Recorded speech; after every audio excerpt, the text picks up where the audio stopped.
Carl Lewis, in his book, The Great Divorce, mentions about the hell. And in that hell, he says that all those who are living in hell, they are all living in the peripheries. All the houses at the center of the hell is all empty. They are all at the peripheries, the longest edges of hell. And the reason he says that when they came to hell, they were all in the houses in the center. But every other day there was a fight and quarrel. Each family decided to move away from each other. And as a result, they were all living in the peripheries, leaving the houses which are closer. And this is the picture of heaven Carl Lewis is explaining. And I feel the reason for empty houses in the center of hell is we are not taking today's readings very seriously. The first reading from the book of Ezekiel, I was wondering, it is directed to all those who are in charge of communities, in charge of families, where one who holds responsibility for the other. What is the use of having a watchdog in the house which does not bark?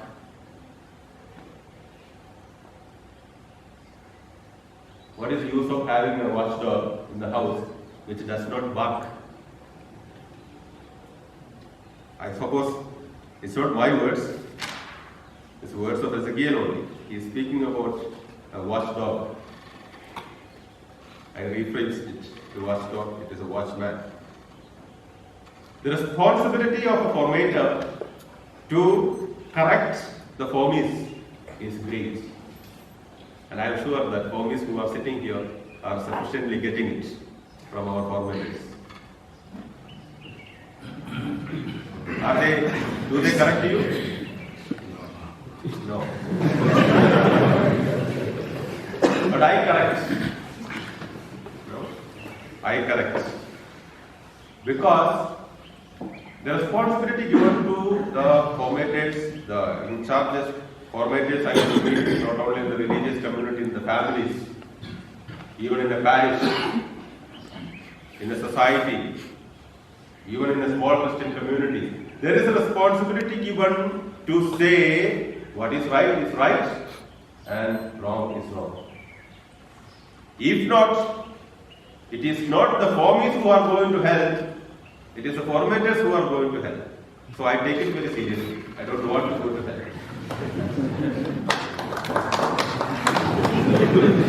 So, the idea of getting that corrections, giving that corrections, is one of the important aspects. Secondly, it is directed to everyone in the community, every member of our community. Where Jesus speaks about the corrections, which I want to get into the mind of the formies who are sitting here. We are in the world of 5 Gs. Am I correct?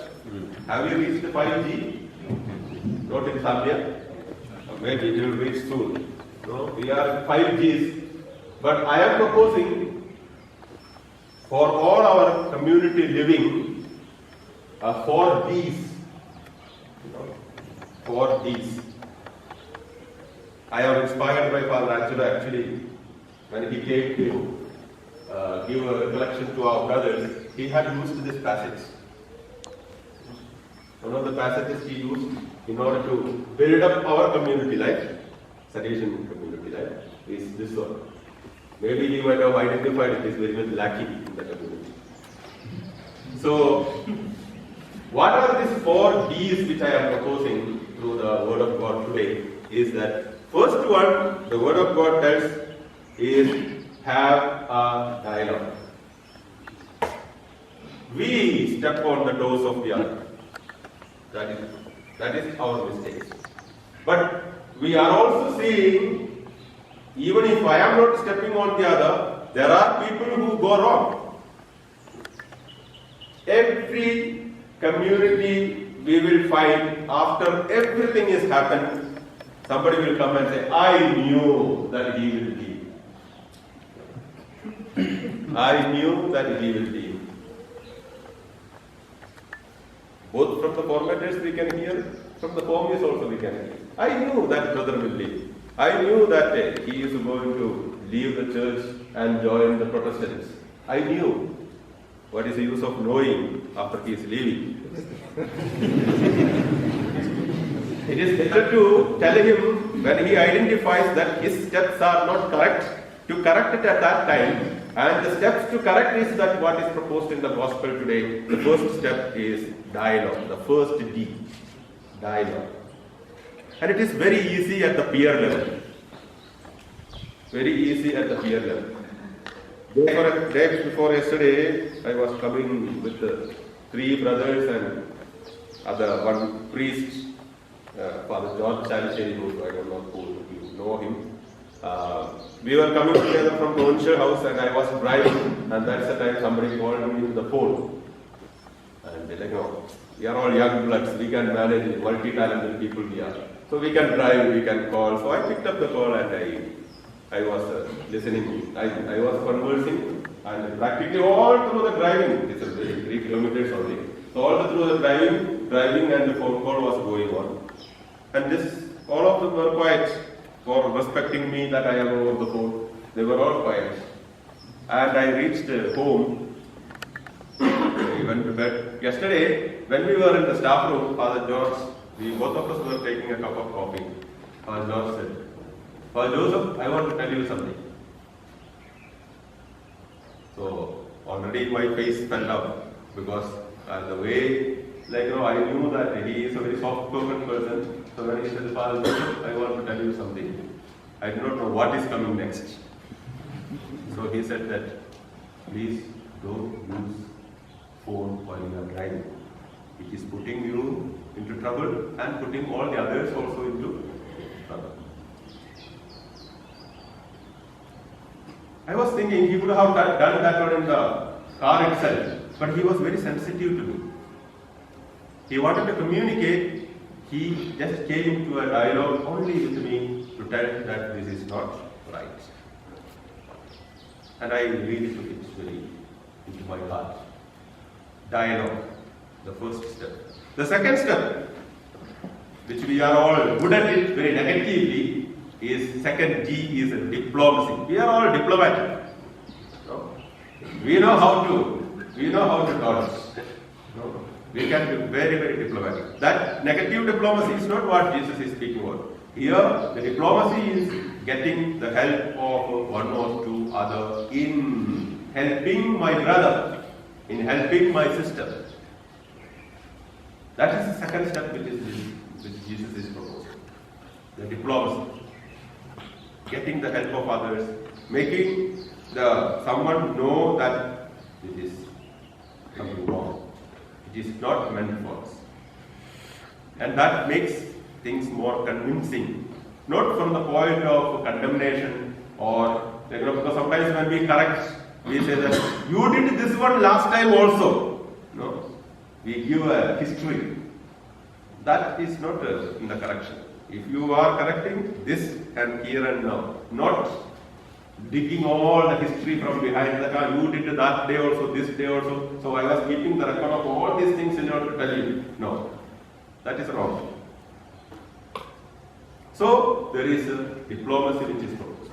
The third one, Jesus says that if he is not intending to change at all, let's go to the last step, which is called dissociation.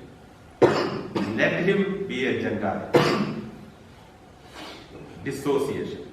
But in this dissociation, I found that Jesus is not telling that no, this is God for good. It is not what that Jesus is speaking about. And this dissociation is with the fourth D, is a deep love. Dissociate with him with a deep love. And if you look at when Jesus said that let him be a Gentile, let him be a sinner, with whom Jesus was going around? With the same sinners and Gentiles. So it is not an affection which Jesus is speaking about. Jesus is speaking about a dissociation with a deep love. And one methodology also Jesus brings out. How you can bring in this deep love while dissociating with someone. Dissociation only tells that I don't approve what you say, I don't agree what you do, but still I love you. There is no hatred entering into this level. Still I love you. That is the deep love. Because of that, when I say affection, we have no capacity to embrace it because he will not allow you to embrace it. So what is required? Jesus says that the deep love expressed into the prayer.